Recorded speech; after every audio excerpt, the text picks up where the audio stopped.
4 o'clock, good afternoon, and welcome to LJ News. Surat Thani, Thailand.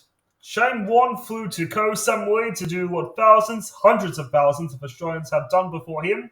Spent 5 days kicking back in a Thai beachside villa with mates after a frantic bout of work. For the former cricket great, this was to be the start of a 3-month sabbatical after a busy summer in Australia commentating on the cricket.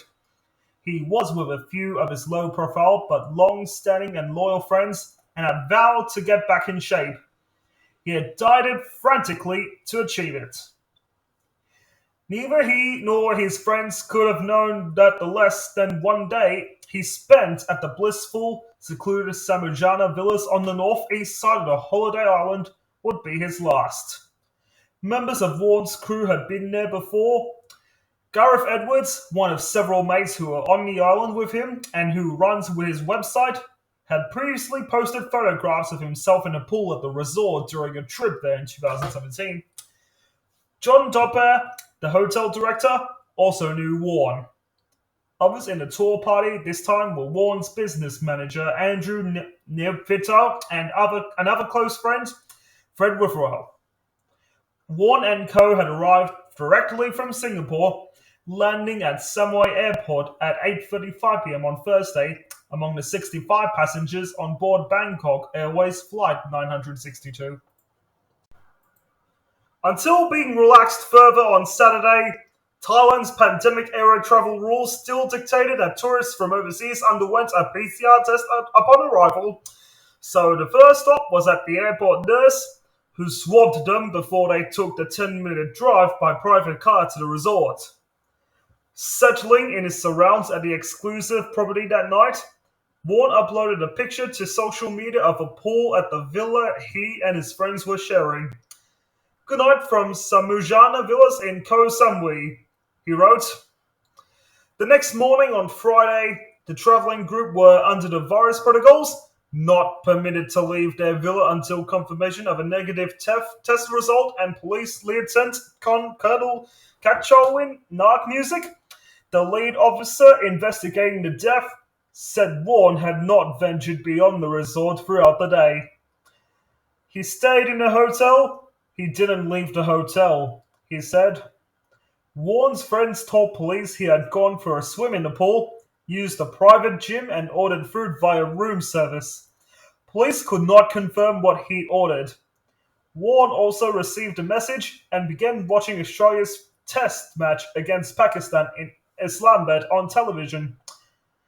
The group had planned to convene for a drink about 5 p.m.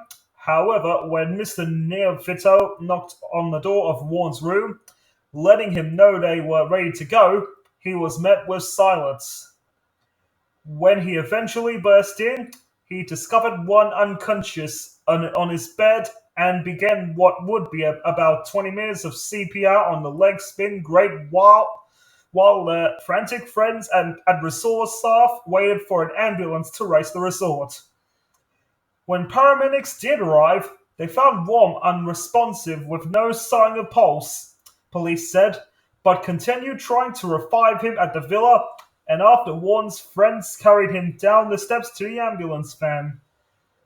Pronounced dead at 7:05 p.m. on Friday, 2 hours after Mr. Neophitou tapped on his door and less than 24 hours after they touched down at Samui Airport, Warne's shock death at 52 set in play a major consular mission for Australian government officials in Bangkok and Phuket. Australian ambassador to Thailand, Alan McKinnon, was on the first flight he could book on Saturday morning from the capital to Koh Samui and was joined by a team of consular staff and interpreters. He sat in the conference room on the top level of Beaufort Police Station, a short drive from the resort, as Warne's friends told police about the lead-up to his death. Later, he returned to the station to discuss the Thai police plans for an autopsy and to convey the desire of Warne's family for his body to be returned to Australia as soon as possible. But the Thai authorities insisted their investigation must come first. On Sunday, Warne's body was transported in an ambulance from a hospital morgue, and by ferry to Surat Thani on the mainland, where the post-mortem was to take place, followed by Mr. McKinnon and DFAT staff in a hired van. Warne's shattered friends also joined the convoy on the 90-minute boat ride and an hour-long drive to the provincial capital. "We really just want to get Shane home," Mr. Neophitou said. "That's all we want to do."